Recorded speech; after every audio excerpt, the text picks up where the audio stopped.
the real deal. And the way you groove, oh, it's the way I feel, yeah. You're a wild thing and you're a natural star. Got me crazy about the way you walk. So I want you, baby, you're the real deal. Welcome to The Real Deal with me, George Galloway, broadcasting to you each and every week at this time here on Press TV from central London, bringing you the news and views you just won't find in the corporate media. I'll be shooting from the hip and shooting from the lip as usual, but you could fire back at me, by email at least, at realdeal@presstv.co.uk. Now, I'm the Member of Parliament for an East London constituency, which is one of the poorest in Britain. Within walking distance of the square mile of the City of London, probably the richest patch of pavement in the world, there is severe overcrowding, extreme poverty and family breakdown in a patch of London which has always been a home for immigrants, the latest of whom are largely Bangladeshis and Somalis. My constituents can gaze on the tower blocks of the city, but little of the wealth flows down upon them, and they don't find jobs there often, unless it's washing the trading room floors. But before that, I was a Member of Parliament for a Glasgow seat. And just a few days ago, the World Health Organization came out with some staggering statistics about the East End of my old city. The average life expectancy in that corner of Glasgow is 28 years less than in middle-class Lenzie, just 8 miles away. You live to be 81 in Lenzie, and you die at just 53 in Carlton in Glasgow. To put this shocking statistic in further perspective, that's less than the male life expectancy in India.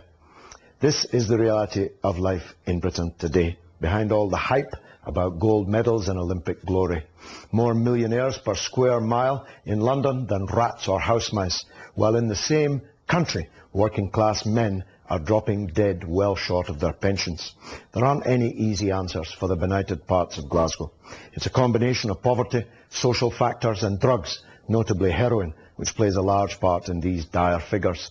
Most of the heroin which floods Glasgow and other parts of Britain, 93% of it in fact, comes from Afghanistan, and more than 60% of that from Helmand province. If Helmand was a country, it would be the world's largest producer. Helmand, of course, is where the British soldiers are. They may be there to take on the Taliban, or maybe not, but they're certainly doing almost nothing to interdict the supply of heroin. Last year was a record poppy harvest, and shortly the refined heroin will make its way into the veins of European and Glasgow users. This year's harvest is complete and slightly down on last year, but not so as you'd notice. Afghan farmers have no other source of income other than the poppy. They could have, of course, if we really wanted to help. Perhaps if we'd bombed them with aid and alternatives, rather than missiles and £5,000 bombs, we wouldn't be where we are today, but that's another issue for another day. Drugs workers and even senior officials in the British government seem just to have given up. That's my take on it. Unable to deal with the tide of Class A drugs, now some of them are calling for heroin and cocaine to be legalised in Britain. That seems to me to be a counsel of despair. I'm virulently against the use of drugs and the legalisation of them in any way. But I confess it's clear that just saying no doesn't work. I don't have the answer, but I'll be talking to a man later in the programme, the spokesman for a drugs charity, Transform, who thinks he has. I don't want to misrepresent his position, but I think he believes that all drugs, not just the Class A ones like heroin, should be legalised. Haven't we got enough addicts and victims? I'll be asking him to justify his position, and also asking him to convince me that legalising hard drugs will stop more young people sticking junk into their veins. There's a crisis in the Metropolitan Police over its Commissioner, Syrian Blair, again. Blair survived over the shooting of the innocent Brazilian Jean-Charles de Menezes, but he may not survive an attack from within.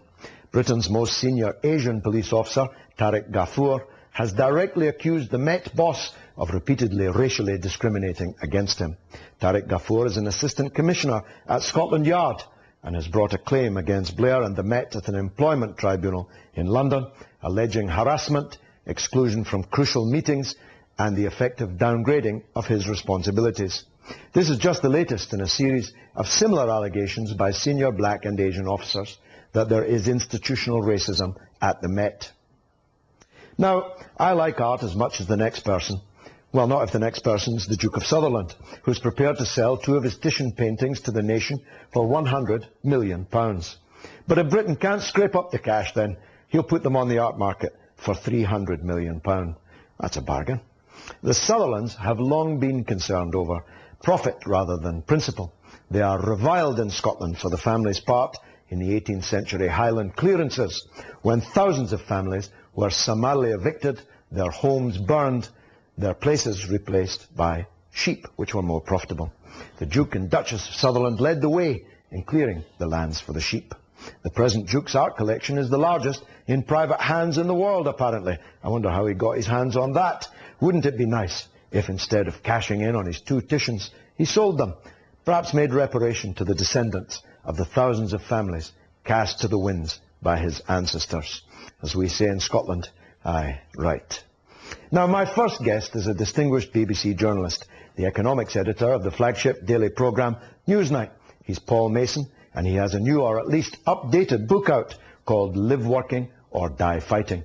You could say it's a very personal history of working people and the labour movement. I'll be talking to him shortly about the book and asking him about whether we're now in recession, and if so, how did we get there? More importantly, how do we get out? A previous guest on the programme, Gary McKinnon, received the worst possible news last week. Gary is to be extradited to the United States, a country in which he's never set foot, after his final appeal to the European Court failed.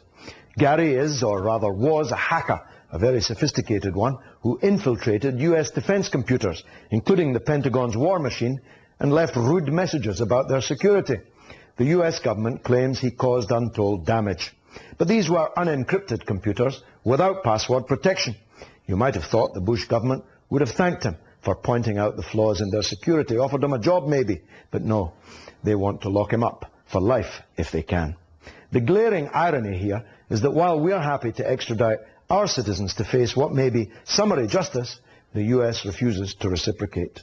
Hopefully, when Gary finally comes to trial in the States, there will be a new and more reasonable government there. Barack Obama has looked wobbly in recent weeks, but last week his former opponent for the Democratic Party nomination and her husband eloquently came to his aid. The Clintons, Hillary and Bill, were in sparkling form, eloquent and persuasive. Hillary was good, but Bill was just brilliant. After both of them, particularly the former president, had been so damning of the Obama candidacy during the hustings. No deals done there, of course, but look out for Bill and Hills getting senior positions in the new Obama presidency in January. The new president, whether Obama or John McCain, is going to have to deal with the fallout over Georgia. We're in a new Cold War, apparently. Well, you know my view. The first one never stopped. It's just that one side, Russia, wasn't competing until now. If NATO and the new US government continue with their plans to park tanks and missiles on the edge of Russia's front lawn, I think it will get extremely hot. Think the Cuban Missile Crisis, but this time in Central Europe, and with no certainty that either side will blink. Britain's own political mini-me, David Miliband, the Foreign Secretary, popped up in the Ukraine to give his views on the crisis. The pip squeaked. You might think that his call for a coalition of cold warriors to take on Russia was a genuine contribution to the debate. Yes? Well, no. Miliband sees himself as the next British Prime Minister, without the inconvenience of actually having to be elected to the post. So this is really another push in his campaign to defenestrate the Prime Minister Gordon Brown. It may even work if Labour loses, as the pundits predict, the autumn by-election in Brown's neighbouring constituency of Glenrothes. Oil prices jumped back over $119 a barrel during the week as the storm named Gustav struck the Caribbean. Who comes up with these names? Oil shot up because workers had to be evacuated from offshore rigs responsible for a quarter of US crude production and much of its natural gas. That's how volatile world markets are. Although I suppose it was a perfect storm, at least for speculators. More than 70 people have so far died. The Pakistani poet Ahmad Faraz, who wrote verses of great lyrical beauty in Urdu, was buried in Islamabad on Tuesday. He had died in hospital a day earlier. Hundreds of mourners, including friends and relatives of a number of leading politicians, attended his funeral. Now, is this the most dangerous rail journey in the world?